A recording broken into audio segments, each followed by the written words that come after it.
Eu sou o Guilherme Alves e empreendo com o Riff Cowork há mais de 5 anos, um ecossistema com mais de 1.000 CNPJs clientes. Serei o seu hoster no podcast do MVP A Nota Fiscal, o podcast com dicas práticas de como criar a primeira versão da sua ideia e como você pode vender e escalar seu negócio. E no episódio de hoje converso com Fábio Serrano, fundador da Facilitate, startup pernambucana que já facilitou pós-obra e assistência técnica para mais de 140 construtoras, de 14 estados do Brasil. Papo massa e cheio de insights. Fábio Serrano, meu grande amigo, seja bem-vindo. Valeu, meu velho. Muito feliz que você tenha aceitado esse convite. Aí eu sei que sua agenda é muito puxada. É nada. Alegria minha estar aqui. Cara, o que a turma quer saber aqui no podcast é como startups podem crescer, tracionar, escalar. E eu já queria começar te perguntando o que é uma Construtec e qual o problema que a Facilitate resolve. O que é a Facilitate? Cara, então, Construtec, acho que esse nome Tech, ele é uma parte ali que já entrega muita coisa, né? Então, Construtec basicamente são startups que levam tecnologia para o mercado da construção civil. Perfeito. Você tem algumas variações aí dentro, né? Você pode falar sobre PropTechs, que vão cuidar mais do mercado de propriedades, imobiliário, estão envolvidos com uma parte mais da venda do processo ou do uso do processo, né? Chamam também de real estate. Real estate, sim. A Construtec é quem está voltado para o processo construtivo. Perfeito. Né? E aí, falando da Facilitate, a Facilitate está naquela fase final do processo construtivo, que é quando a construtora está terminando a obra e fazendo o repasse da obra para os moradores, para os síndicos e proprietários. Acontece que muitas vezes essa interface ela é confusa, porque ela acontece através de um documento que chama Manual de Uso, Operação e Manutenção, que qualquer elemento vai ter. Sim. Se tiver um computador, um carro, ele vai ter um manual. E esse manual, ele por estrutura, por norma, ele é um documento extenso, técnico. Sim. Ele chega a ter 200, 300 páginas. E essa relação ela se torna confusa porque ela já começa com introdução confusa. Perfeito. Né? Então, o problema que a Facilitate surgiu para resolver, e por isso o nome Facilitate, é facilitar o acesso à informação. A gente pegou um manual que a gente já trabalhava, né? Nós somos a gente pode falar sobre isso depois, mas nós somos um spin-off de uma empresa que já vem no mercado há mais de 30 anos. Certo. Então, a gente já fazia o processo do serviço e a gente entendia que o produto que a gente produzia não tinha uma aceitação tão grande para quem estava lá na ponta, por ser muito técnico. Certo. Então, a gente optou por criar um software, uma plataforma que simplificasse, facilitasse o acesso à informação do manual. Perfeito. E a partir desse primeiro passo, a gente foi entendendo cada vez melhor a dor, cada vez mais ajustando o fluxo e o processo para entregar, realmente resolver a dor que a gente imaginou. Né? Porque no primeiro momento a gente imaginou que a dor era dificuldade de acesso à informação. Certo. Depois a gente foi entender que isso era um primeiro ponto, um primeiro item muito superficial e que o iceberg era um pouquinho mais embaixo. Muito interessante. Cara, e que ano foi que surgiu a Facilitate? Como produto em 2018. 2018. Mas como ideia, a gente já vinha trabalhando nela desde 2016, 2017. Nessa outra empresa. Dentro dessa outra empresa. Certo. Né? A Facilitate, na verdade, ela tem uma composição diferente. A gente vem de uma empresa que já está no mercado, que é a Tecomate Engenharia. Certo. Que é uma empresa com, mais de 30 anos de mercado. Conheço, e já uma ouvi falar construtora que sentia a dor na ponta e que era cliente da Tecomate. Certo. E aí essa construtora tinha uma pessoa na cabeça dela que era Thiago Mello. Certo. Que hoje está em Portugal, deu uma mudança grande assim de norte para ele. Mas ele já tinha uma interface um pouco com tecnologia, já tinha sido investidor de outras Construtechs, né, do Porto Digital também. E a partir dessa interface dele com tecnologia, ele provocou a Tecomate de dizer, eu tenho uma ideia aqui, mas eu queria que vocês fossem um respaldo técnico para a ideia que a gente quer. E aí a Tecomate gostou tanto da ideia que entrou, não só como respaldo técnico, mas assim, de frente com o projeto, e eu entrei para tocar esse fluxo com todo mundo. Então assim, juntou quem tinha a dor, quem tinha o conhecimento técnico e quem tinha... melhor dos mundos, né, Fábio? Quem tinha coragem ali para abraçar, a missão. Mas aí eu imagino que foi um processo menos complexo, né? Porque vocês já conheciam o mercado, vocês já tinham ali para quem ofertar, digamos assim, conhecia muito bem essa dor, né? O que muitas vezes alguma startup acaba tendo uma dificuldade porque... pré-startup. Porque ela quer lançar o produto dela para um público que ela ainda não conhece, né? Então, no caso de vocês conheciam bem essa dor, né? Cara, a gente conhecia bem, a gente achava que conhecia bem a dor, mas era uma dor muito incipiente, assim. Porque não era só a dificuldade de acesso, né? Tinha outros problemas, né? Exato. Até o nome podcast, enfim, falando sobre MVP, o MVP, a nossa ideia principal para ser validada, a gente conhecia bem essa dor. Certo. Sendo que a gente começou a entender que isso não era a principal dor, né? Acho que muitas das dificuldades que o pessoal tem quando você vai criar produto, empreender, é que às vezes o cara que sente a dor, ele não sabe o que é que ele está sentindo ainda. Sim. Ele sabe que ele tem um problema, mas ele não sabe qual é o exato problema. Qual é o produto que resolve. Aí você tem que explicar a dor pro cara para que ele compre a tua ideia. Para que ele entenda o que ele precisa do teu produto. Caramba, ele que interessante. Muitas vezes ele não sabe que ele está precisando daquilo. Né? E aí esse processo de descoberta foi, enfim, tanto o mercado, porque a gente era meio que um oceano azul. Sim. Nós fomos a primeira solução de manual digital do Brasil, assim, voltado para ser um manual realmente digital para empreendimentos, né? Enfim, nesse mercado de Consultec. E a gente foi modelando o produto, ensinando o mercado, aprendendo com o mercado. Então, foi um processo meio que em conjunto, assim. Foi criar uma cultura que não existia e que, graças a Deus, hoje está bem mais estabelecido. Eu imagino, veja só, 2018, o primeiro produto para um cliente, né? Você chega hoje com quase 170 construtoras, não é isso, Fábio? Exato. Né? Que estão utilizando os serviços da Facilitate, mas o que eu ia puxar era que, tipo, é como se fosse uma simbiose mesmo, né? O mercado foi te conhecendo, você foi conhecendo o mercado e vocês foram crescendo juntos. Sai de para hoje, gente, ter 170 construtoras, né? Então você vê a necessidade do empreendedor poder acreditar realmente que aquilo vai mudar, né? Porque muitas vezes você está certo no momento errado, né? E eu acredito que mais ou menos 2018 era um pouco disso, né? Porque você sabia que o mercado precisava, estava conhecendo também, mas o mercado ele ainda não reagia do jeito que você queria, né? Até porque também o produto da Facilitate, o produto, a primeira versão ainda não era o que era hoje, né? Mudou muito, né? Exato. Cara, assim, essa ideia do mercado em si, você falou, é um produto certo no momento errado. E essa coisa de não desistir, acho que a gente passou muito por isso, assim. A gente sentiu... O produto fazia sentido pra gente que estava mergulhado naquela dor, mas a construtora e empresas do modo geral terem essa abertura para dizer, cara, eu vou usar tecnologia no meu canteiro. Sim. Né? Pô, construtor... Acho que o mercado de construção civil é um dos mais retrógrados que a gente tem hoje. Assim. Sim. Eu não vou dizer retrógrado porque assim, não tá... Realmente a ideia não é retrógrado, mas atrasado, talvez. Certo, a gente constrói entendi. do mesmo jeito há mais de 2000 anos. Tempo, e assim, exatamente. Sempre teve um processo que a conta fechava. Sendo que há muito tempo, né, principalmente acho que com o advento da internet, o senso crítico do consumidor aumentou bastante. Assim. E aí as construtoras começaram a ser muito mais cobradas. Muito mais cobradas, ter que melhorar a qualidade de entrega, ter que melhorar ambientes. Hoje você vai para um prédio... Cara, o prédio, na área comum você tem coworking, na área comum você tem estúdio de podcast, Sim. na área comum você tem... Coisas que nem se imaginava. Internet de última geração, né? Com aparelhos, reconhecimento facial para poder entrar, portaria virtual, né? Cara, então, tudo trouxe isso é tecnologia, custo. né? Sim. E quando isso se torna custo, a construtora ela tem que retornar isso lá na frente. E com, enfim, o preço, você não consegue variar tanto ali o processo, tem que otimizar. Perfeito. E aí acho que a pandemia ajudou a gente a sair desse processo, desse time errado para vir para o time certo. Sim, sabe? eu ia perguntar isso. Se a pandemia, ela trouxe aceleração para facilitar, assim. Cara, aceleração talvez seja muito a pandemia. Acho que o momento pós-pandêmico, assim. Por quê?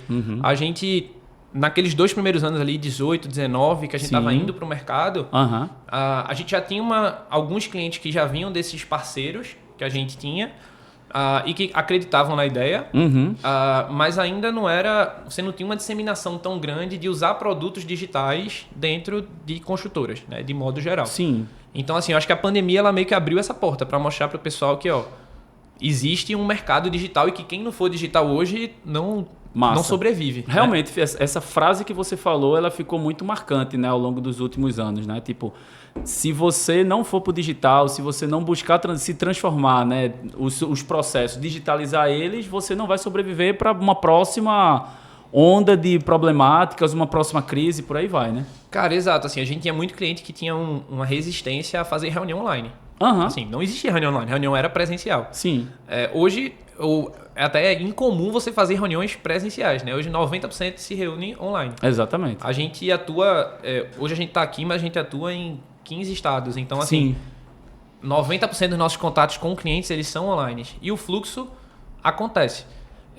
Então, assim, a pandemia teve 2 pontos positivos, né? Tanto esse de normalizar o digital, como que as pessoas passaram a ficar muito mais tempo em casa. Então, assim, passaram a valorizar muito mais o ambiente, a moradia. Olharam mais para dentro do espaço que ela estava utilizando, né? Cara, e pra gente que vive desse mercado de construção civil, então, assim, teve-se um boom de venda de empreendimentos durante a pandemia que não se esperava. Inclusive, o meu eu comprei em maio de 2021, veja só. No pós ali, mas ainda com ondas, né, de pandemia ainda. Você começou a valorizar mais aquilo ali. Falei, pô, passei uma semana, um mês, 2 meses, 3 meses dentro de casa. Sim. Então esse boom, eu acho que não a pandemia, mas o pós-pandemia foi muito positivo pra gente e pra quem tava nesse mercado. Assim. E se a gente pudesse traçar um paralelo, assim, quantos clientes vocês tinham até esse pós-pandemia, sei lá, até mais ou menos 2021, e quantos vocês tiveram depois? Tu consegue lembrar, assim, só pra poder a gente casar, assim, as ideias? Tem noção. Cara, eu acho que de cliente não, mas de faturamento a gente mais do que dobrou, assim, de 20 para 21. Sabe? Beleza. E o faturamento de 20... Pô, pandemia, dobrar no outro ano, mas assim, a gente espelhou um pouco do que a gente fez em 19. Certo. Então a gente cresceu, acho que 5% de 2020 para 19. Então a gente sobreviveu e conseguiu ter um finalzinho positivo ali. E 21 foi quando a gente viu essa escalada, né, do processo. Então acho que em números eu não saberia, talvez a gente tenha pulado ali de 40, enfim, 50 canteiros para 100. Nossa! Mas assim, a gente mais do que dobrou o faturamento nesse primeiro ano, em 2021, e acho que foi quando a gente começou a confiar mais no processo e não parecer que a gente estava correndo contra uma corrente, sabe? Perfeito. E uma pergunta assim, em relação a tua dedicação para a startup. Sempre foi 100% para facilitar depois que ela surgiu, ou você ainda tinha em paralelo outras atividades?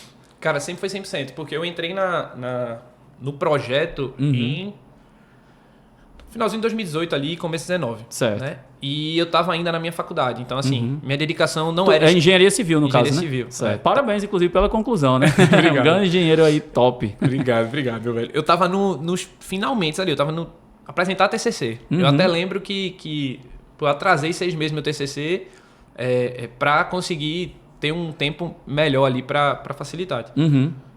E aí, esse período, eu dividi a atenção entre a faculdade e facilitate, mas, enfim, tinha pouca coisa. Mas uma vez que eu terminei a faculdade, desde metade de 2019 ali até hoje, eu sou 100% de dedicação a facilitate. Até me envolvo em outros projetos, né? Justamente dentro da Tecomate Engenharia, por, enfim, ser um braço que saiu lá de dentro para aprender um pouco mais sobre inovação. Hoje eu, enfim, trago um pouco de volta isso para a empresa. Então, assim... a gente traz o que está acontecendo no mercado de tecnologia, de inovação para dentro da Tecomate, mas sempre são pontos linkados com o Facilitate, né? Certo. Meus clientes são os mesmos, meu mercado é o mesmo, os eventos que eu vou são os mesmos, então no final eu sempre conto 100% com a Facilitate. Muito legal. E essa rotina não cansa não, Fábio? Cara, cansa, mas assim, confesso que já foi mais cansativo. Sim. Principalmente nesses primeiros anos, assim, Mas não porque o começo é mais difícil. Acho que se brincar, o começo é mais fácil. O começo é mais fácil, certo? Por conta das responsabilidades que são menores e tal? Cara, porque assim, o começo é aquilo. Você é tudo uma aposta. Então você tá num ambiente confortável de que... Cara, eu tava terminando minha faculdade, eu tava naquela minha última... Entrando no mercado. E eu fiz, cara, não tenho muito a perder, assim. Sim. Isso é o que uma oportunidade que apareceu dentro de empresas que eu já admirava, um projeto que, enfim, linkava com tecnologia e eu tinha essa vontade de ter essa interface. Então, esse processo, esse fluxo, no começo era mais tranquilo pelo fato de, enfim, no meu momento de vida encaixar mais com aquilo ali. Encaixava, certo. Hoje eu tô há 6 anos. A gente tava até comentando aqui antes, eu fiz 29 anos semana passada. Então, assim, parabéns, velho. Obrigado. Não sei se eu tô muito feliz com esse marco, não. Não, mas é um marco bom. Você tá com 29 anos, olha o tamanho do cabo aqui, ó. Tá bem, tá com shape e tal, tá perfeito. A gente sobreviveu. Mas nesse começo, talvez essa fosse a maior dificuldade. Hoje já são 6 anos, a gente já tem 20 pessoas na equipe. 20 pessoas, caramba. É um pouquinho mais, mas a gente tem 20, acho que 23 ali. É muita gente, são muitas famílias envolvidas, são muitos clientes. Vou pegar aqui, imagina que você tá mais com um pouco de sede aí, né? Eu sou calorento. Sim. Cara, são muitas famílias envolvidas, são muitos projetos clientes que já estão com a gente há 5, 6 anos. Então, assim, o nível de responsabilidade é maior. Sim. Porém, hoje, acho que com a maturidade você vê isso, você aprende a lidar melhor Aprende com os a lidar processos, melhor com as né? situações. Tá tudo muito mais estruturado, tipo, nem tudo depende de mim, no final das Tem contas. 20 pessoas super bem treinadas, né? Exato. Tem pessoal- Débora e Karina estão por lá ainda? Pior que não. Já? As duas deram mudanças de Pivotaram carreira. pivotaram carreira. Certo. Mas assim, o time que a gente formou é um time muito bom. A gente tá junto. Sim. Tanto uma possibilidade de a gente tirar, por exemplo, Débora era uma sócia nossa, COO operacional. E com a saída de Débora a gente conseguiu movimentar o time. Certo. E o time continuou performando o que estava performando, perdendo uma das cabeças ali. Então, assim, esse processo mais maduro é muito bom. Mas Perfeito. você perguntou sobre ser cansativo. Eu acho que o começo você gasta energia Certo. de forma errada, né? Hoje talvez você aprenda a fazer uma comparação ali com o futebol, você aprende a correr melhor, saber o momento que você sabe tem os que correr. atalhos do campo. Exatamente. E Massa. aprender que não é um sprint, né? É uma maratona. Então, assim, Sim. não adianta você entrar naquela... No começo a gente tinha muito isso, acho que muito pelo ecossistema e tal, de, velho, a gente tem que enquanto eles estão dormindo, você trabalha. O concorrente tá surgindo, o concorrente tá fazendo isso. Cara, é uma maratona, assim. Você tem que criar uma rotina que seja sustentável, que você consiga controlar, que você consiga, fazer teu exercício, você consiga curtir com tua família. Não adianta você entrar num ciclo, principalmente se você tá criando uma empresa a longo prazo, aquilo ali não vai ser sustentável. Então, Perfeito. assim, hoje já foi mais cansativo, hoje é muito mais tranquilo. Eu gostei dessa tua fala e faz muito fit com algo que eu percebi ao longo dos anos, que é tipo assim, eu falo que tudo na vida é juros compostos. Tudo. Então, por exemplo, se hoje, por exemplo, a gente tem... Você tá com um shape melhor do que o meu, obviamente. Mas sendo que eu tava mais fofinho e tal, eu comecei a treinar mais, então já fiquei com um shape melhor, com mais disposição física, juros compostos de estar treinando. Total. Mesma coisa quando a gente puxa, por exemplo, juros compostos de investimento financeiro, do mercado financeiro. Uma hora vai cair juros. Total. E aí eu vejo muito juros compostos do empreendedorismo. Então, na medida que você se prepara, que você joga uma energia, que você se dedica, aprende processos, novas metodologias de gestão, principalmente para as startups, né, que estão no começo, isso tudo vai ser juros compostos no futuro, porque você vai poder conseguir lidar muito melhor com o time, vai ter muito mais... lidar melhor com as responsabilidades e até uma questão da maturidade mesmo, né? Que você vai ganhando maturidade com os erros que você vai cometendo, né? Pois é. E aí eu queria até entrar nesse ponto dos erros, Fábio. É tipo assim, ou aprendizados, né? Se você pudesse dizer assim, sei lá, 3 momentos com a facilidade que te geraram, sei lá, um baita aprendizado que hoje você aplica diariamente dentro do negócio. 3 ou 1, assim, mais algum aprendizado importante? Cara, tiveram vários, assim, mas eu acho que... Não só com a facilidade, mas eu acho que ao longo da jornada como um todo, alguns aprendizados, assim. Primeiro, aprender que quando você começa a empreender, você sai de um universo em que você é uma peça do sistema e você... Do sistema parece uma coisa meio conspiratória, mas... Você é uma peça de um ecossistema muito jogo maior, em si, né? de um jogo, Aham. e que assim, você como peça, você tem alguém que está acima de você, você tem alguém que está abaixo, e você entende que o jogo não vai parar se você parar. Sim. Quando você começa a empreender, você começa a ter muito esse medo de... E eu tinha muito esse medo de que, pô, eu tô só, eu não tenho ninguém, assim, é tudo por mim, caramba... E agora? Eu não sei nada sobre contabilidade, eu não sei nada sobre a parte financeira, eu não sei o que é uma nota fiscal. Contratar e demitir pessoas, né? Pô, então assim, toda decisão acaba sendo para você. E durante muito tempo eu demorei a tomar decisões por ter essa insegurança. Sim. Sendo que assim, quanto mais você vai adquirindo casca, quanto mais você vai aprendendo com o mercado, eu acho que um grande aprendizado foi que assim, ninguém melhor do que você conhece o problema que você está inserido. Então, pô, é aprender que decisões precisam ser tomadas, que não existe certo e errado, né? Dentro das condições que você tem ali, você precisa tomar essas decisões. Sim. E aí, a partir dessas decisões tomadas, é enfrentar as consequências. Então, assim, a gente precisa, lá na Facilidade, a gente tem setores muito bem definidos, assim. Todo mundo tem um nível de liberdade bem legal para que esse processo consiga acontecer. Perfeito. Então, acho que um grande aprendizado que a gente teve é que, cara, você tem que permitir que o pessoal erre, assim. Certo. Dá liberdade para tomar decisão, não tem certo e errado. Se alguém que você delegou para tomar uma decisão tomou uma decisão errada, cara, eu sabia do risco quando eu coloquei aquela pessoa para tomar uma decisão. Sim. E vice-versa. Meus sócios sabem do risco quando eles me colocam para tomar essa decisão. Então, Perfeito. tipo, esse aprendizado de ter essa paz de espírito para eu tomei a decisão que era cabível para ali naquele momento, me permitiu destravar muita coisa, assim. Então, Massa. se permitir errar, eu acho que É um medo que eu tinha antes, que hoje eu já não tenho tanto, assim. Eu acredito muito que a empresa que não está errando, ela não está inovando. Exato. Sabe? Porque faz parte do processo, né? E se você não está inovando, você naturalmente está ficando para trás. Ficou para trás, vai ter uma hora que você vai perder mercado e aí você começa um processo de recessão. Que é bem natural, né? Se você, por exemplo, for pegar as 500 maiores empresas do S&P da década de 80, hoje 90% delas não estão mais abertas. Né? E aí você faz assim, é um dado assustador, né? Porque você fala assim, então os ciclos se repetem, né? E se você for pegar dos anos 90, 2000 e tal, isso vai se repetindo. Vai chegar uma hora que uma dessas big techs aí, ela vai deixar de existir, né? E é natural que isso possa acontecer. Por exemplo, hoje a gente não ouve falar da Nokia, por exemplo. Né? A gente não ouve Nokia, falar... Kodak, né? Dentro de Blockbuster, né? Blockbuster teve oportunidades de comprar Netflix e não comprou Netflix, né? E aí eu olho muito a Facilitate hoje como uma startup muito top mesmo do Porto Digital, entendeu? E tipo assim, vocês estão crescendo num ritmo em que, cara, vejo muito em breve vocês até indo alçar voos em outros estados mesmo. Hoje, apesar de vocês já terem clientes, mas eu acho que cada vez mais uma atuação fora, né, daqui de Recife. E aí, assim, só para poder tirar uma dúvida aqui, 170 construtoras, quantos clientes assim diretos assim? Cara, é porque a gente tem 2 números, né? Uhum. A construtora, ela é o nosso cliente, mas certo. Condomínios, ela no tem caso, um processo de compra recorrente para esses condomínios. Perfeito. Então, hoje, condomínios assinantes na plataforma, eu não sei exatamente o número, porque, enfim, muda muito, mas a gente tem, em média, 400 empreendimentos hoje que a gente tá ajudando a gerir. Parabéns, Se a gente Fábio. for contar quantos a gente já tocou, porque, enfim, a gente teve uma mudança recentemente, uma pivotada, assim, de se enxergar como solução, como negócio, em que a gente se enxerga hoje muito como um SaaS, certo. não como um software as a service, mas como um service as a software.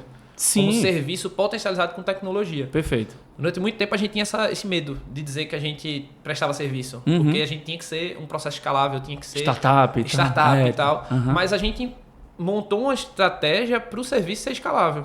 E eu presto serviço, ele é escalável. Então, assim, hoje a gente vende uma metodologia que é atrelada ali. Sim. Então, se a gente for contar todo mundo que a gente tocou em relação a seja um modelo SaaS, seja um modelo de serviço, etc., esse número ainda sobe. Assim, a gente vai facilmente para os 600, 700 clientes. Perfeito. Que a gente já, de alguma forma, já vendeu algum produto, algum serviço para eles. Tu tocou num ponto agora, né, sobre essa história de, tipo, às vezes fica com esse hype, né, de tipo, procure um serviço que seja escalável. Isso aqui não é escalável. Meu irmão, eu acho que qualquer negócio tem que procurar faturar. Exatamente. Né? Primeiro faturar, fazer caixa, você começar a entender bem do mercado. Porque, por exemplo, já teve startup que eu lidei que tinha um faturamento de, por exemplo, sei lá, 15 mil mês e estava num corre gigantesco para poder fazer dar certo. O pessoal se revirando, tendo dupla, tripla carreira. E aí eu olho, por exemplo, o meu tio, que vende ovos de galinha na feira de Afogados, que fatura 60, 70 mil por mês. Com a margem lá em cima. Margem lá em cima, entendeu? E aí, tipo, poxa, você tem que focar no que dá resultado, né? Então, tipo, se dá resultado, vai naquilo. Se aquilo impacta a vida de pessoas, vai naquilo. Independente se você tem um software perfeito, né? Mas, tipo, se o serviço está atendendo e você consegue ter uma boa margem, foca naquilo. E eu até falo pra galera... às vezes, em eventos como maratonas de inovação, hackathons, o pessoal vem com essa preocupação. Mas isso aqui não é escalável. Eu disse, calma, não se preocupa com isso agora. Se preocupa em montar um negócio que ele funcione, rode sem a tua presença. Em algum momento, vai pintar alguma automação que você vê que, se você desenvolver, aquilo vai resolver o problema de muita gente e aí é aquilo que vai ser a tua startup. Você vê que tem muita gente que cria um caso como o teu, com 24 anos e já tinha a Facilitate, cara, tu é um outlier. Porque muitas vezes a gente vê empreendedores que estão aí com 40 anos aí tentando, já ainda 10 anos na área de startup desenvolvendo. Eu tenho um colega que já desenvolveu 4 startups, está indo com a 5ª, mas a gente não pode nem dizer que é startup, porque não chegou nem a faturar com nenhuma delas. Então, com projetos, né? Vai tocando projetos e tal. Então, eu parabenizo muito, cara. E eu vejo aqui, você trazendo alguns números aqui, big numbers, olha só. 170 construtoras, 400 condomínios, 15 estados, 20 pessoas. Cara, realmente, muita responsabilidade, viu, velho? Minha nossa. Cara, isso talvez até voltando naquele papo que você falou sobre a questão de aprendizado, eu acho que isso foi uma coisa que a gente aprendeu também, a comemorar essas pequenas conquistas, boa. sabe? Pô, eu lembro muitas... Agora não necessariamente falar da parte financeira, mas de conquistas, assim, poxa, se a gente conseguisse ter tantos clientes, isso ia ser um puta marco pra gente. Sim. E aí quando você chega naqueles 20, você tá tão bitolado a crescer que aquilo já não é mais uma conquista, sabe? Aquele sonho que você atingiu, você nem percebe que atingiu, você fala, Sim. pô, mas esse ano não era pra ter sido 20, era pra ter sido 30. Sim. Pô, mas você atingiu os 20 que você tava pensando há 6 meses atrás. Então comemora os 20. Exatamente. Comemora os 30, comemora os 40. Pro pessoal que tá no processo com a gente, essas 20 pessoas que, pô, se pra você como empreendedor que tá à frente, tá tomando as decisões ali, é um ambiente incerto, imagina pro time. Imagina pro cara que tá agarrado no foguete, que ele não sabe como é que esse foguete tá indo. Meu irmão, se esse negócio der errado aqui... Exato, velho. E massa. assim, tem uma galera que já tá com a gente há 3, 4 anos, que entrou como estágio, hoje tá casando, hoje tá comprando uma casa, tá se estruturando. Então, assim, o nível de incerteza sobe pra essa galera também. Com certeza. E aí você aprender a mostrar essas conquistas e o pessoal se sentir fazendo parte, entender essa trajetória de passos é uma parada que a gente aprendeu, porque a gente realmente, passou muita coisa. Assim, eu lembro que, a startup tem um Vale da Morte ali, que é dos 5 anos. Cara, a gente tá no 6º indo pro 7º. A gente fez um aniversário de 5 anos de facilidade. E assim, foi uma festa de aniversário com bolinho, com tudo. Que massa. Porque a gente, velho, passamos... E a gente tava muito longe do Vale da Morte quando aconteceu os 5 anos. Sim. E quando você começa a ver os números, assim, que você falou de alguns Big empreendedores numbers, que você... Pô, o cara tem 5, 6 negócios. O facilitador é a minha primeira experiência empreendendo. Talvez muito por isso a gente tenha batido tanto cabeça, assim, porque eu fui aprendendo a empreender junto com que a empresa foi existindo, né? E erro pra caramba até hoje, assim. Esses números aí é fruto de muito trabalho de todo mundo, assim, e que se colocar na mão da gente, talvez a gente esteja naquela fase bitolada, caramba, era pra tá melhor ainda. Mas esse fluxo de aprender, de valorizar essas conquistas, de olhar pra trás, fazer, caramba, a gente percorreu muita coisa. Sim. Ajuda a ter essa resiliência pra andar pra frente, assim, pra não estar desistindo de projeto atrás de projeto. Eu não sabia nem o que era resiliência quando eu entrei no facilitado, eu aprendi muito essa palavra, não tatuei ainda em mim porque virou moda. Mas... Pô, assim, é realmente... Bota keep walking, pô. Não, mas, cara, assim, esse processo de aprender a olhar pra trás, fazer, caramba, sobrevivemos, estamos aqui, tá dando certo, vamos pra frente, foi um aprendizado, gigantesco, assim. Massa. Cara, psicologicamente é saudável. Não, com certeza. E é importante, né, você passar por problemas para poder você entender aonde você pode chegar. Inclusive, é a mesma coisa bíblica mesmo, né? Quando você passa por uma situação, é importante que você entenda por que você passou por aquilo, porque isso vai te preparar para uma outra coisa mais para frente, entendeu? Por exemplo, uma coisa pessoal, né? Eu sou órfão, então a morte dos meus pais me tornou um cara mais cascudo. Então, por exemplo, quando veio a pandemia e eu fiz assim, eu disse assim, poxa, eu já perdi meus pais, já aconteceu tanta coisa difícil comigo, então não é uma pandemia que vai... me derrubar aqui, vamos seguir em frente. Então, às vezes, quando acontece alguma coisa complexa comigo, eu olho para essa situação e faço, não, peraí. O que é isso perto do que eu já passei, né? Exatamente. E até com o negócio. Eu paro para poder olhar, por exemplo, hoje, às vezes tem alguma pequena crise para poder resolver em algum do CNPJ que eu tô, e aí eu faço assim, peraí, mas já teve um momento que eu estava devendo 60 mil, que eu estava no SPC, que eu não sabia como pagar as pessoas e resolvi. Já teve um momento que eu tive que me desfazer de um carro para poder pagar uma obra de uma casa. Então, poxa, hoje os problemas eles acontecem, eles vêm de um jeito que eu consigo lidar muito melhor, tá ligado? E eu acho que isso é uma coisa legal. Você estava falando de números, aquela história daquele discurso de Steve Jobs, né? Da Universidade de Stanford, ele fala de conecte os pontos da sua vida. Você olha para trás, você começa a se entender um pouco mais. Então, quando a gente faz uma retrospectiva, olhando para trás, tem muita coisa para poder comemorar, né? Quando você estava lá no RIF, no Coworking, né? Fábio já foi meu cliente, viu, gente? Cresceu demais, a gente ficou sem espaço para ele. Talvez já eu volte. Quem sabe vai voltar aí, né? Vamos lá, temos coisas boas. Mas na época que você estava, a gente tinha 150 clientes recorrentes, né? De endereço fiscal. Hoje a gente está chegando em 1.100, pô. Caramba, velho. Diga aí, 3 anos depois, 4 anos depois, né? Então, muitas vezes você acreditar no processo. Total. Se eu tivesse desistido na pandemia, que eu abri 45 dias antes, eu teria 0 clientes, talvez uma dívida até hoje. 45 dias. 45 dias antes. Foi dia 31 de janeiro de 2020, foi a primeira comemoração. Putz, Né? Tipo, fez uma festa e tal, não sei o que. Tal. Uma boa parte da galera do ecossistema do Porto. Imagina o susto, né? Cara, 45 dias depois, faço o quê? E aí tinha os clientes lá, eu tive que... eu não podia cobrar o aluguel dos clientes enquanto eles não estavam usando. Não é uma coisa de Guilherme, sabe? Saquei. Eu acho que legalmente, juridicamente, poderia até fazer, porque tinha um contrato e tal. Mas, cara, a empresa não está faturando, ninguém está usando. Eu assumo o BO sozinho e aí seguir em frente. Às vezes a gente, enquanto empreendedor, a gente assume alguns BOs que é bronca. E Você escolhe o risco que você quer correr, né? exatamente. E é importante correr risco.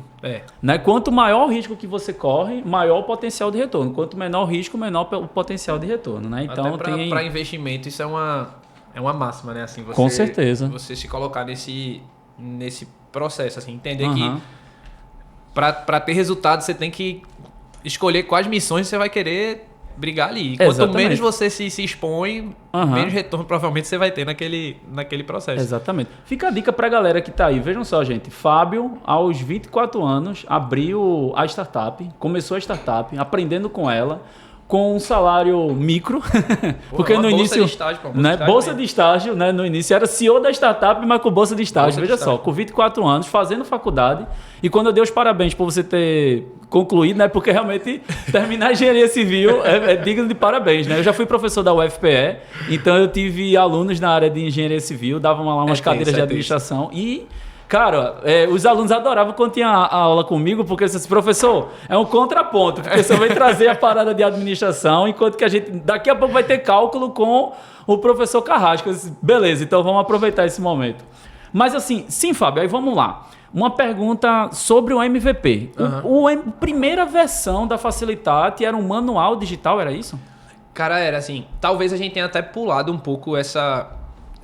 feito de forma errada essa validação, né? Certo. Existe a Bíblia, para quem está começando também, cara, tem uma Bíblia da startup, que é a startup enxuta, então assim, vale, leitura obrigatória, acho que não só para quem quer ter startup, mas para quem, enfim, empreende, para quem trabalha, você pode ser um empreendedor interno também, né? Assim, mas é basicamente uma Bíblia que ensina você a testar. Certo. Como testar uma solução, como criar um MVP, como errar.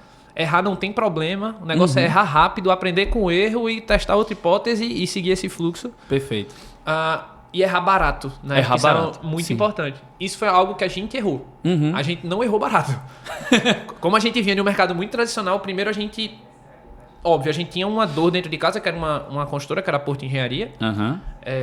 Dentro dessa consultora, a gente já tinha essa dor e a gente criou um produto. A gente fez em parceria com a empresa lá do Porto Digital também, que é a Capiba. Os caras ajudaram muito a gente nesse processo, o Eduardo Denner lá. Mas assim, tecnologia é caro, velho. Sim. Criar tecnologia é a última etapa do processo, assim. E a gente foi logo para a tecnologia. A gente gastou muito, criou um produto, foi para o mercado, sendo que a gente começou a aprender que aquele produto, aquele MVP que a gente estava indo para o mercado, que era um manual digital, era basicamente um manual... a gente criou um Facebook do empreendimento, então assim, lá você conseguia ter todas as informações que o empreendimento precisava, projetos, plantas, quais são os sistemas prediais, né? Se a gente for traduzir sistemas prediais, pintura, forro de gesso, piso, o que é que tinha no prédio e quais eram as manutenções que você precisava fazer nele. Entendi. E a gente criou um ciclo de manutenção. Então a gente criou um calendário de manutenção que a gente dizia para o usuário, e a gente diz até hoje, né, para o usuário lá na ponta, o que é que ele precisa de fazer manutenção e quando ele vai fazer essa manutenção. Certo. Então, esse era o MVP. Entendi. Sendo que, onde é que a gente errou? Não na ideia principal, mas no volume. A gente projetou um processo que, para o que a gente queria crescer, para o que a gente queria colocar de novas ferramentas, para o volume de clientes que acabou entrando lá dentro, o nosso processo ele não fechava. Então, a gente já passou por esse ciclo 2 vezes, assim, de precisar... Vamos pegar isso aqui, erramos caro pra caramba, agora vamos criar outro. E nesse outro a gente recriou pensando... Isso aconteceu mais ou menos ali em 2020, durante a pandemia. Que a gente a gente já recriou pensando num outro processo. Então, assim, o nosso MVP era um manual digital. Certo.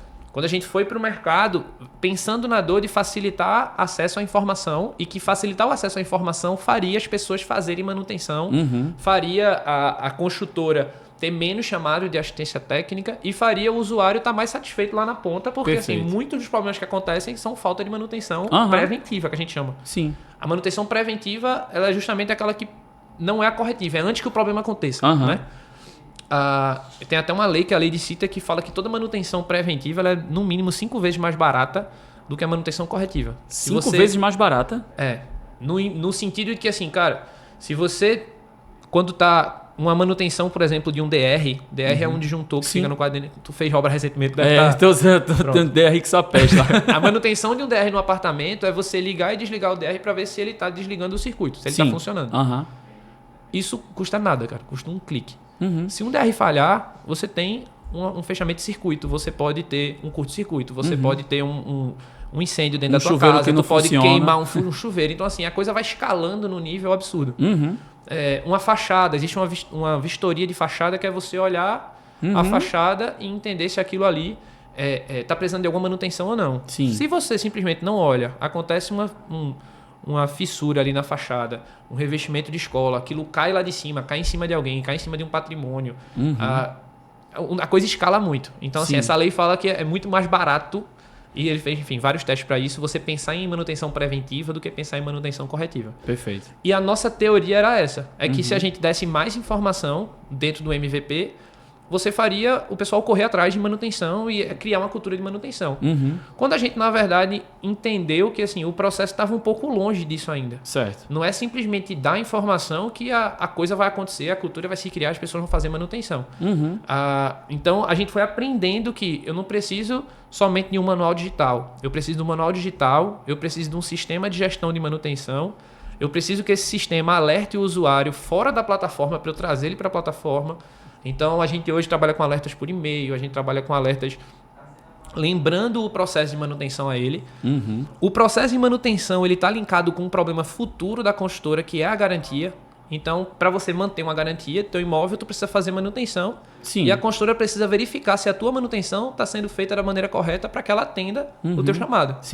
Então, a gente não tinha esse processo criado. A gente criou esse processo lá dentro da construtora conseguir fazer essa validação. Perfeito. E a gente foi aprendendo que no final do processo, mesmo que todo o processo preventivo fosse criado, a lei de Murphy ela ainda atua, então problemas ainda vão ocorrer. Vão acontecer, sim. E aí, quando o problema ocorre, a gente já está fazendo toda essa comunicação lá por dentro. Quando é que o cara abre um chamado? Como é que ele se comunica com a construtora? Como é que a construtora retorna a ele que o chamado está sendo atendido?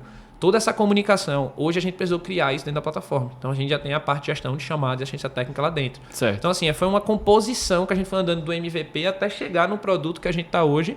Mas, assim, a gente aprendeu entrando, cara. Criou um primeiro produto, um mínimo viável ali. Não foi tão mínimo assim, né? Mas foi viável para a época. E a gente foi pro mercado aprendendo e tentando fechar um ciclo de valor pro cara. A construtora, ela tem um problema até o atendimento do último chamado de assistência técnica. Eu estava só na passagem do manual. Então, assim, a gente foi andando com eles nesse fluxo. Certo. E entendendo os atores, os stakeholders que estão aí dentro também. Perfeito. Muita coisa que tem na plataforma hoje não foi criada para o meu cliente, foi criada para o meu usuário. Eu tenho clientes e usuários que são personas diferentes. Certo. Né? Então, assim, acho que esse ciclo do MVP até o produto final ali... Final não, que acho que final nunca existe. Nunca existe, exatamente. Assim, vai estar sempre aprimorando. O produto atual foi esse. Assim, a gente veio fechando esse ciclo, essa cadeia de valor para o cara que está lá na ponta. Massa, cara. Poxa, e eu fico... tava pensando aqui assim, sabe? Que nesse momento de você pivotar o produto para um processo diferente, para poder atender melhor, é aquele momento que você fica pensando, rapaz, não sei se isso vai dar certo e tal... Mas eu queria chamar a atenção para uma coisa que nem sempre a gente leva em consideração quando a gente está falando de startup, que é o feeling, sabe? Que é tipo assim, você fazer, meu irmão, é isso. E às vezes não tem nenhum dado que comprova que é aquilo, mas você faz, meu irmão, é isso, sabe? Então, tipo, tava com um empreendedor aqui, o Bruno, né? Ele tem uma empresa de advogados e tal, um escritório. E ele usou uma expressão que até hoje eu e Carlos costumam falar, né? Que é tipo assim, a gente tá usando muito essa expressão, que é tipo, você dá o passo e Deus dá o chão. Então você tem que dar o salto de fé. Porque foi o que você fez. E até no desenvolvimento do app. Do app não, da solução inicial. Porque você pegou e fez assim, não, peraí. Normalmente uma outra startup começaria com uma planilha no Excel. Vocês começaram com a tecnologia já rodando. Gastou muito dinheiro ali. Poderia ter dado errado. E aí onde eu queria chegar? Véi, no multiverso, vamos imaginar que isso deu errado. O que é que tu estava fazendo? O que é que tu estaria fazendo agora na tua vida? Cara, acho que depende do time ali que a coisa tivesse dado errado, assim. Porque eu confesso que eu vim da engenharia civil e eu acho que o engenheiro ele é treinado para resolver problemas, assim. Certo. A diferença do engenheiro civil, mecânico, elétrico é que você aprende a resolver diferentes problemas. Mas assim, a engenharia como um todo, sim. O engenheirar vem disso, de você ser criativo para resolver problemas. Beleza. E quando eu comecei a empreender, eu comecei a descobrir que empreender é um ciclo de resolver vários problemas todos os dias. Certo. E é um processo, às vezes, um pouco viciante, porque não é monótono, não existe rotina. Todo dia vai aparecer alguma coisa na tua mesa que tu não estava preparado. Principalmente com a realidade de tecnologia, porque aí você tem vários fatores que podem mexer nisso. Então, acho que talvez, logo no começo ali, o bichinho que mais me pegou assim foi a questão desse processo de aprender a empreender. Certo. De criar uma empresa, conseguir criar um universo, uma marca que você goste, um ambiente de trabalho, que é um negócio que a gente prioriza muito hoje. Um ambiente de trabalho que seja saudável, seja interessante, regras. Hoje a gente tem um fluxo muito tranquilo, mas assim, basicamente é um universo novo que você está criando ali. No metaverso é um universo que eu estou criando novo. Então isso me interessou muito. Então acho que talvez, desde o primeiro momento, se a gente já tivesse falhado ali, eu talvez teria começado a empreender. Porque eu fiz, cara, não é tão difícil. Óbvio, é uma missão gigantesca, mas assim, não é tão difícil começar. Eu achei que para começar sempre tive vontade de começar uma empresa. Sim. Até durante a faculdade eu já pensava nisso.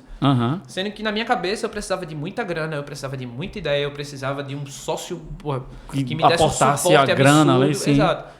E quando eu entrei no Porto Digital, eu entrei no ecossistema ali, eu fui vendo todo mundo começando com pouquíssima coisa. Às vezes o cara tinha uma ideia, o outro tinha um PPT, o outro tinha um produto que, uma impressora 3D que faz uma parada que ninguém nunca tinha visto. Sim. E assim, pessoas em estágios diferentes, mas eu acho que eu estaria empreendendo, assim. Massa. Com certeza eu estaria empreendendo. Eu esperava essa resposta. Pra ser bem sincero, eu esperava que você fosse falar isso. Porque o teu estilo mesmo é de empreendedor. Eu gostei muito do processo como um todo. Assim. Óbvio que tem desafios, tem inseguranças que você, como a gente tá falando, né, coloca ao longo do processo. Você vai para um estágio de vida que, assim, a tua segurança é tu, teu patrimônio é tu. A carteira assinada é você fazer sua reserva, você fazer seu fluxo. Então, assim, talvez naquele começo eu continuaria empreendendo, não sei se necessariamente dentro do universo Construtec. Sim. E se fosse hoje, talvez no metaverso, acho que eu não sairia desse mercado. Assim. É um mercado que eu aprendi dentro da engenharia o lado que realmente me apaixona. Assim. Então, no começo, quando eu entrei no meu curso, era uma coisa que eu tinha muita dúvida se era algo que eu ia seguir, que eu não ia seguir. Eu entrei porque eu era bom em física e matemática e para física e matemática diziam que o legal era engenharia. Fui para engenharia. Sim. Mas assim, realmente depois do curso tudo fez muito mais sentido. Então Perfeito. Hoje, se falhasse hoje o metaverso abrisse aqui, eu ia estar empreendendo voltado para o mercado de tecnologia e engenharia civil. Assim. Muito massa. Cara, eu não esperava outra resposta, porque realmente o Fábio que eu conheço, acho que em outros multiversos aí e tal, todos eles são empreendedores, viu? Sinceramente. E eu costumo falar o seguinte, né, pra galera que tá querendo empreender, que empreender é a arte de você se ferrar todos os dias e querer continuar no dia seguinte. Porque todo dia tem problema, gente. Todo dia vai ter alguma situação. É um cliente que atrasa um pagamento e aí você tem que tirar do caixa da empresa para poder pagar um funcionário. Aí é um momento que você não tem o caixa e aí você vai ter que rebolar para poder dar um jeito. Aí te impulsiona às vezes até a vender mais. Cara, mas todo dia vai ter um problema. Total. E aí eu trago também uma outra frase que é da turma de uma startup. Startup não, hoje é uma empresa consolidada no Porto Digital, é lógica. Eles tinham uma frase que usavam muito que era: mais importante que o tamanho da cagada é a velocidade da limpeza. Total. Faz sentido, né? Totalmente. Porque, totalmente. assim, se você errar, conserte rápido, né? Como você falou, o ciclo lá do Eric Rice, né? Da Startup Enxuta, ele fala muito disso. Então, tipo, fale rápido, mas fale barato. Exato. E tem até um livro legal, não sei se você já leu, fica a dica para todo mundo aqui, que é O Lado Difícil das Situações Difíceis. Não li ainda. Cara, é Mas de gostei. Ben Horowitz. Quem me indicou foi até Lúcio, lembra? Lúcio Ribeiro? Pronto, Lúcio que indicou. Cara, que livro massa.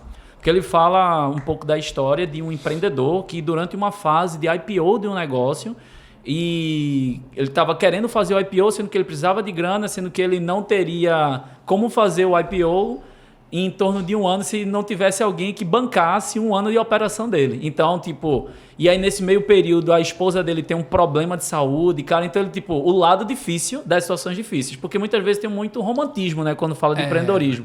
E a gente tem que olhar que não é para todo mundo, porque não é, às vezes não é o estilo da pessoa. Às vezes a pessoa busca um pouco mais de garantia, de segurança. Exato. Então, ela pode ali buscar algo diferente. E que pode ser muito massa também. Eu conheço um monte de gente que é CEO de uma empresa que tem um único funcionário, que é a própria pessoa. Bota lá CEO, né? Tava até essa discussão nesse dia. CEO Mão na Massa o nome. CEO Mão na Massa.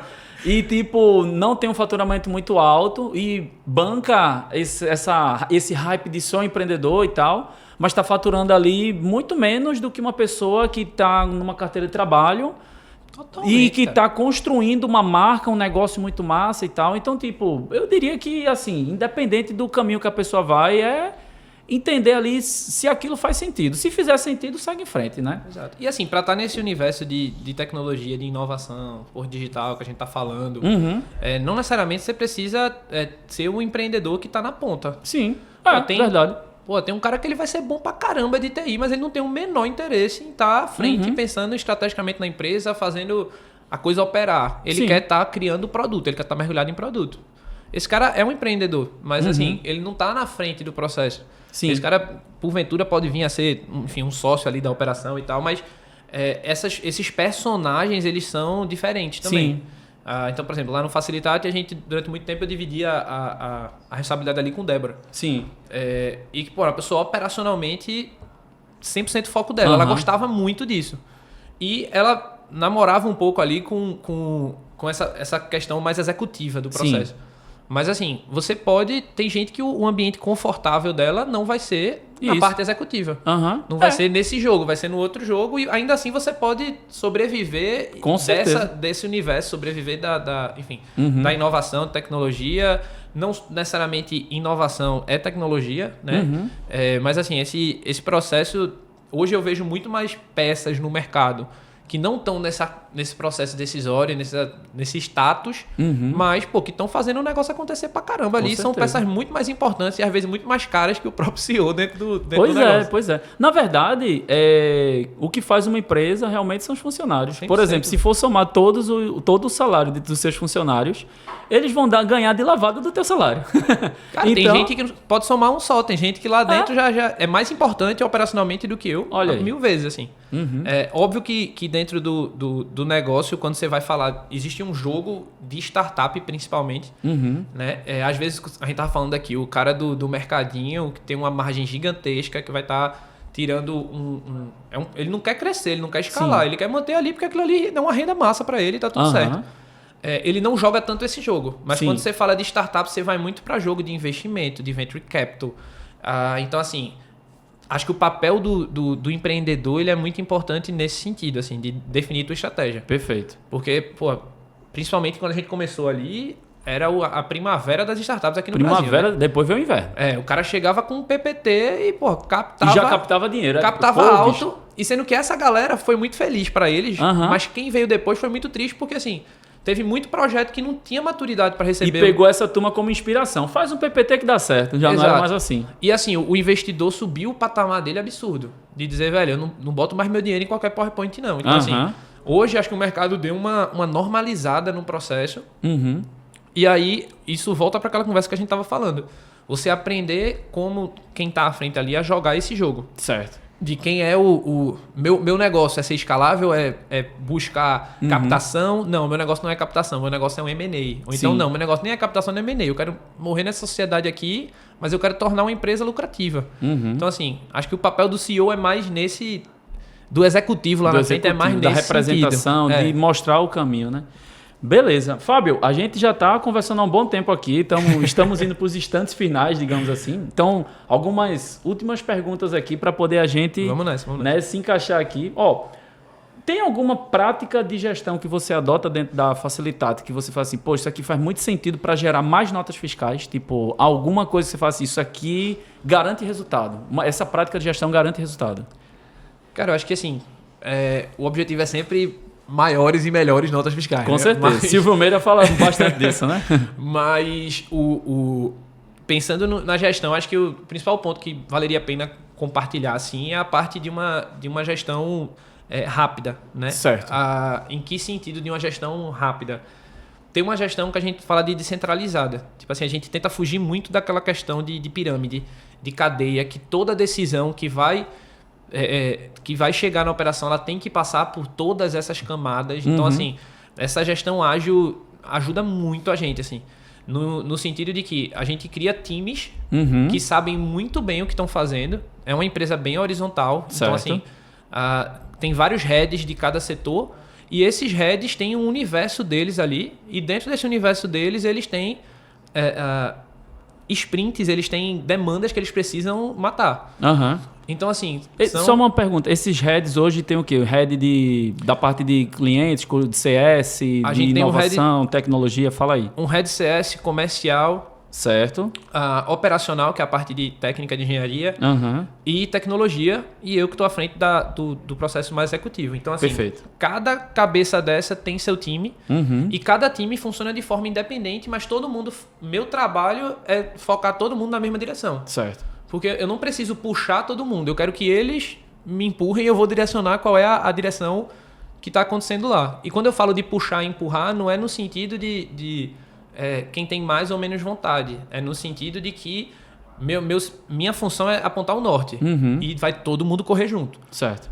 Então, assim, essa coisa da gestão ágil, da gestão descentralizada e de ter pequenos times com missões muito bem definidas, mas todo mundo andando na mesma direção, é o que hoje funciona muito pra gente. Assim, a gente consegue ter uma velocidade para tomada de decisão muito boa que empresas, às vezes, estruturadas demais não têm. Então, assim, o financeiro tem um software que não está dando certo. Ele tem total liberdade para mudar o software dele, para mudar o processo. O operacional quer, enfim, fazer uma nova reorganização de time, quer mudar, focar uma pessoa numa área específica. Ele não precisa necessariamente passar por mim ou ter uma decisão colegiada. Ela muda a realidade dela, portanto que os objetivos, aquela sprint, ela seja cumprida, eles têm essa liberdade. Então, são squads que funcionam ali assim. Perfeito. E, assim, quando você chegou hoje aqui para a gravação, você deu uma clara demonstração de como funciona a Facilitate em relação à autonomia que os seus heads e os times têm. Primeira coisa que o Fábio fez quando chegou aqui foi... Eu acho que o celular pode tocar aqui, então eu já vou botar aqui para nem vibrar para nada, não perturbe, veja só. Mas isso é uma representação legal, porque você poderia estar com o celular aqui agora em cima da mesa, em algum momento disperso, mas não, dá para ver que você é um cara extremamente focado, cara. Isso eu acredito que seja uma das tuas virtudes, assim, né? Desde que eu te conheço, eu sempre percebi assim, você é muito focado, assim, disciplinado em entregar o que precisa ser entregue, né? Cara, eu tenho um perfil, assim, talvez... Focado é difícil, porque eu foco em muitas coisas ao mesmo tempo. Mas acho que a questão de disciplinado e executivo. Sim. Assim, cada um tem o seu perfil, né? O meu perfil é mais executivo. Então, assim, eu prefiro feito que perfeito. Eu vou fazer de algum modo. Entregar. Eu vou entregar. Se mandar eu derrubar uma parede, não sei se é no soco, na colher, com a retro, mas a gente vai derrubar essa parede de algum jeito. Massa. Então, assim, as pessoas na empresa também conhecem seus perfis e conhecem essa estrutura. Então, acho que o desafio de gestão é meio que esse. Entender o perfil de cada um e saber e dar essa liberdade que a gente estava conversando lá atrás do pessoal errar. Certo. Velho, toma a decisão. Se eu te coloquei aí é porque eu acredito que tu tem capacidade de tomar essa decisão e vice-versa. Perfeito. Fábio, uma pergunta, uma curiosidade. Qual indicador ou indicadores que tu mais analisa assim, no teu dia a dia? Nas reuniões, assim, tu traz sempre esse indicador. Tem algum KPI que chama atenção? Cara, tem alguns. Acho que depende muito do setor. Certo. Né? Então, quando a gente vai falar do setor financeiro, a gente analisa muito faturamento certo. E margem. Faturamento e margem, A gente durante muito tempo focou em faturamento. Sendo que assim, não adianta você estar faturando 10, 30, 40 milhões e estar com a margem apertada. Então, assim, faturamento e margem são os KPIs principais financeiros que a gente olha. Quando eu vou olhar para a operação, a gente olha para número de projetos executados no mês e o cumprimento dos números das sprints. Então, assim, às vezes eu posso ter executado 10 projetos, mas eu vou ser errado minhas sprints, eu poderia ter feito 20 ali. Então, assim, é um processo parecido do que é o faturamento e a margem. Perfeito. Se eu vou olhar para o comercial é um funil, né? Então, eu olho para tanto, obviamente, a venda final ali, mas eu olho também para a geração desse funil e o principal ponto de geração para a gente são reuniões marcadas. Então, certo. Eu olho muito quantas reuniões a gente tem marcada no mês e, enfim, como é que está esse processo de venda, número de propostas geradas e taxa de conversão. Certo. Acho que são os 4 de comerciais ali. Caramba, tu me deu um indicador que só peste aqui. Tu deu, cara, uma aula top. É porque eu tô indo para cada setor, assim. O CS a gente vai muito para a gente tem um fluxo de acompanhamento, né? Então, tanto a questão do NPS ali, certo, que é a questão da indicação, mas antes da indicação, a gente criou um fluxo de validação que ele não é bem um indicador, mas é como se fosse um health score ali do cliente, em que antes da venda a gente tenta identificar o que é que aquele cara está buscando quando ele contratou a Facilitate, e depois da venda eu faço uma pontuação indicando o que é que a gente conseguiu atingir daquilo. Então, do teu desejo inicial, o que é que eu consegui suprir daquilo ali. Certo. Então, a gente faz tem uma composiçãozinha que a gente faz uma pontuação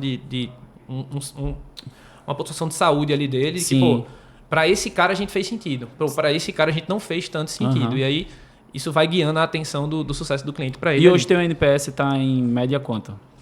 Cara, o NPS da gente ele é bem legal, assim, são promotores, pouquíssimos são distratores, e os que são distratores nossos, eles têm um fluxo, é muito mais uma falha de venda do que uma falha do processo. Entendi. E isso deixa a gente um pouco mais tranquilo, porque assim, talvez era um cliente que ele não poderia ter entrado ali. Foi um erro da gente lá atrás, de 3, 4, 5 anos, que a gente jogou aquele cara pra dentro, e hoje a gente, com a maturidade, a gente talvez não colocaria aquele cara pra dentro. Entendi. Mas não é um cara que, assim, pensou num sonho, comprou um sonho e que a gente não conseguiu entregar o sonho dele. Eu acho que essa é a nossa maior preocupação, até colocando esse outro indicador, assim, de que, cara, realmente conseguir vender o que a gente promete. Então, a maioria dos clientes que a gente tem como distratores não é um distrator em relação à empresa, ao serviço que foi gerado. Sim, entendi.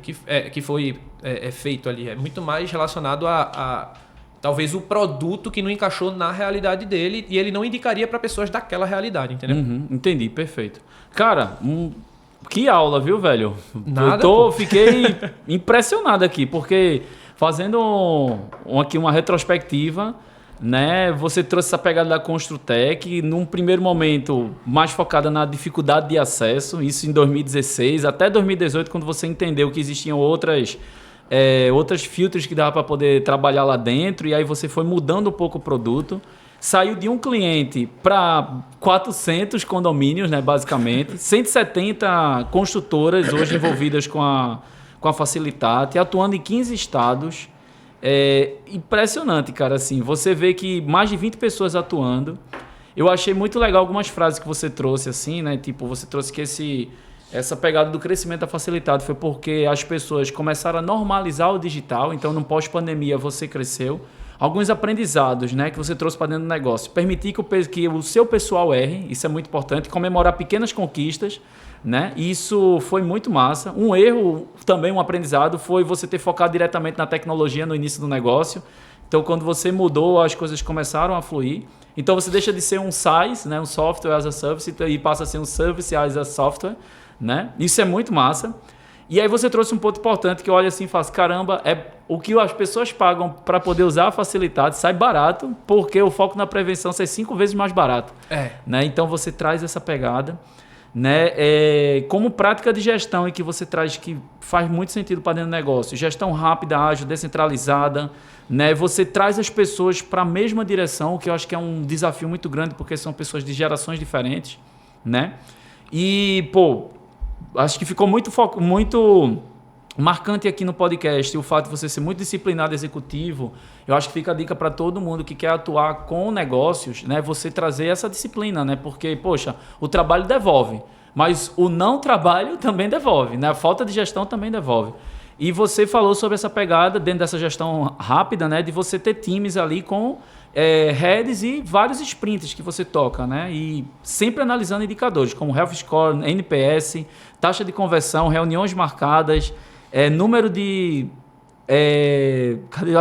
alguma coisa aqui que eu coloquei, mas o número de sprints realizadas, faturamento, margem e entender o perfil das pessoas para poder alocar todas elas, né? E entender o perfil do cliente para que eles se tornem promotores e aumentem o NPS. Eu acho que fiz uma boa retrospectiva aqui, viu, gente? Ó, teve muita anotação aqui, viu? Podem ter certeza. Mas eu queria fechar com 2 últimas perguntas. A primeira é a seguinte: o que é que Fábio, enquanto empreendedor, descobriu que a maioria de outros empreendedores que você conheceu não percebeu ainda? Então, tipo, qual é uma coisa que tu aprendeu que a maioria das pessoas não aprendeu? Cara, eu não sei se a maioria das pessoas não aprendeu, mas eu vejo muito essa falta no mercado, assim. Pelo menos é algo que bate muito em mim. Que, cara, basicamente o que todo mundo quer é comprometimento. O teu cliente, ele quer comprometimento teu que tu vai resolver aquela solução dele. Certo. Às vezes tu não tem o melhor produto, às vezes tu não tem o produto que é mais rápido, às vezes tu não tem o modo de pagamento que é melhor para ele, mas se ele perceber que você está comprometido em resolver o problema dele, ele vai ter uma paciência absurda com você, assim. Sim. Então, o cara que abre um chamado de assistência técnica, o cara não quer necessariamente a melhor resolução da vida. Ele tá pedindo ajuda e ele quer que alguém escute e ajude ele. Perfeito. Teus colaboradores é a mesma coisa. Eles querem comprometimento teu. Eles querem olhar para tu e entender que tu tá dando tanto sangue como eles estão dando ali. Meus sócios também querem comprometimento. Então, assim, eu acho que essa questão muito se fala sobre network, sobre você ter conexões. Eu acho muito importante, mas eu iria além de conexões. Assim, você ter conexões e ter conexões verdadeiras. Você confiar nessa galera e essa galera confiar em você de que você vai entregar aquilo ali. Eu acho que isso é o maior ativo que eu descobri, assim, e eu tento realmente cultivar isso, assim. Comprometimento, ser correto ali, fazer esses vínculos realmente funcionarem. Porque cara, que legal. Acho que é o principal, assim. É difícil você fugir um pouco você ser errado com alguém, é difícil você frustrar alguém se você tiver comprometimento com ele ali. Perfeito. Isso vai dar um bom corte, viu? Na verdade, tem muita coisa que vai dar cortes aí. Eu acho que você tem visto no meu Instagram, né? Tenho jogado vários cortes aí da galera. Tô vendo. E vai ter muito seu. E, bem, para poder fechar, uma dica, uma fala pra galera aí, tipo, um aprendizado que você teve, um mantra. O que é que você diria aí para fechar? Eu não tenho tanto mantra, assim, mas eu acho que talvez, saindo um pouco dessa ideia muito de relacionamento até pessoal e voltando para produto, uma coisa que eu tô tentando, não é um mantra, a gente brincou que também não é cultura, porque cultura é o que funciona, isso é algo que a gente tá tentando colocar no DNA de todo mundo lá dentro, é que tecnologia, ela é fim, tecnologia ela é meio, ela não é fim. Certo. Né? Então, assim, tecnologia, se tu tem um processo que não funciona, não é um CRM que vai resolver. Não é se tu tem um processo de venda que não funciona, não é um CRM que resolve. Se tu tem uma dor financeira ali no teu fluxo, não é uma ferramenta, um software financeiro que vai resolver.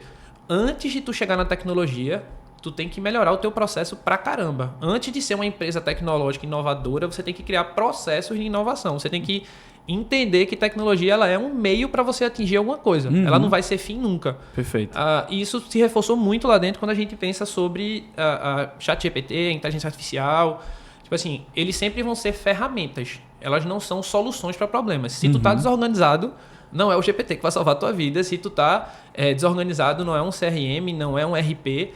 Assim, essa ideia de que, principalmente pensando em produto, e eu acho que por isso a gente fez a mudança de software as a service para service as a software, é que antes de ser software, a gente precisa ter um processo e um serviço bem estruturado para entregar para o cara. Massa. Então, eu acho que essa talvez fosse uma coisa que a gente está tentando desenhar no DNA assim, da gente mesmo, porque isso foi uma mudança de chave importante na cabeça da gente. Muito bom. Cara, gente, e aí? Acho que vocês curtiram, né? Meu Deus do céu, que homem! Que é isso? Tipo Rômulo Mendonça agora. Fábio, muito obrigado. De verdade, você trouxe assim, conexões assim, bem massa, assim. Tô viajando aqui, de verdade, sério mesmo. Eu com certeza acredito que a galera, quando for escutar o podcast aí, assistir também, vai ver isso e vai aprender muito contigo, cara. E eu acho que você é um cara super acessível também, né? Quais são as mídias sociais, como encontra a Facilitate, o site, fala um pouco sobre isso também. Cara, primeiro agradecer também o convite. Eu acho que eu gosto desse momento para compartilhar, porque eu acho que tudo que eu tô apresentando aqui, eu não inventei nada, assim, eu aprendi com o ecossistema e devolver para ele na é muito raça. positivo. E a gente tá no Instagram com Facilitate Co, né, que é Facilitate Company abreviado. E o nosso site, facilitado.com.br. Dentro do Instagram como do site, vocês vão achar as minhas redes sociais também. Então, eu não sou tão compartilhador de conteúdo como o Guilherme, mas assim, a gente sempre tá aqui para se ajudar. Então, se quiser marcar um café, trocar uma ideia, enfim, aprofundar em algum tópico, eu tô sempre à disposição. Tá à disposição, perfeito. Gente, e mais uma vez, né? Muito massa que vocês chegaram até esse momento. Sigam lá, @RiffCoworking, sigam Inove com Guilherme, sigam meu amigo Carlos Melo e a Flip Comunicação. Flip Comunicação é Flip Comunicação _ no final, né, Carlos? Beleza? Então, se vocês estão precisando de um estúdio de gravação para podcast, se vocês precisam de gravação, filmagem, pós-produção, fotografia para eventos, pode falar aqui que a galera desse estúdio aqui, né, a galera da Flip Comunicação é muito massa. Que é uma das patrocinadoras do MVP Nota Fiscal. É a Flip Comunicação e o Riff Coworking. Justiça. As nossas empresas, né? Tem que colocar a pele no jogo, né, Fábio? Não dá pra querer um investidor se você não investiu primeiro, né? Perfeito, pois é. Pois bem, pessoal, tamo junto e até o próximo episódio. Valeu, pessoal.